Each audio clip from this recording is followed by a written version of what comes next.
Is Social Security going away? Haven't you heard that in the news, or haven't you heard your friends tell you that Social Security isn't going to be here? Yeah, you're right. They've told you that for your entire life, and it's still here, right? Well, we've got to understand a few things with Social Security.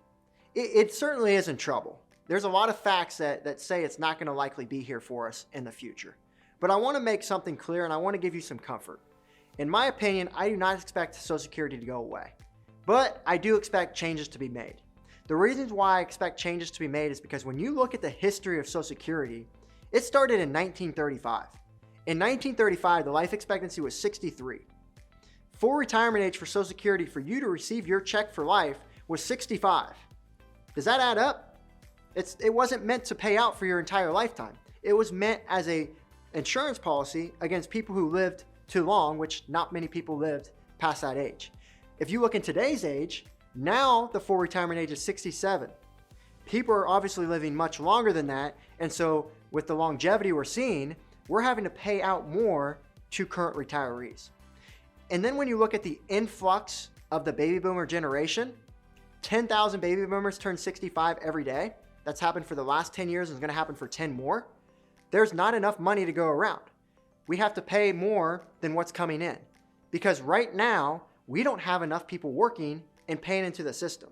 Back in 1935, there was 40 workers for every one retiree.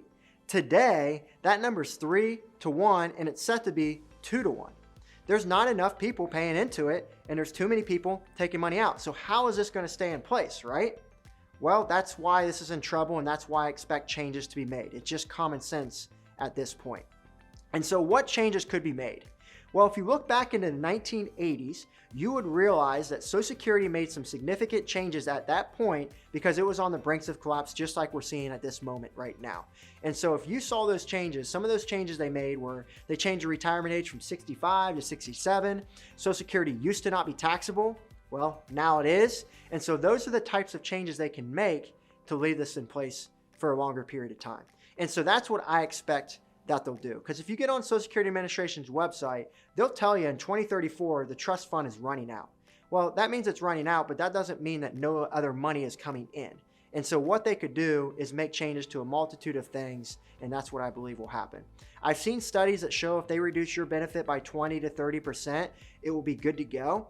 Personally, I do not think that's going to happen. In my mind, that's political suicide for someone trying to tell the baby boomer generation who's trying to get voted in that that's what's going to happen. So what I expect is it's going to impact everyone. What I tell our clients is don't expect any huge increases, but expect for your benefit to be there is what we utilize when we plan. Now, my generation or the generation after us, I don't know if it will be around. I sure hope so. I've paid a lot into it, but we just have to wait and see and hope for the best.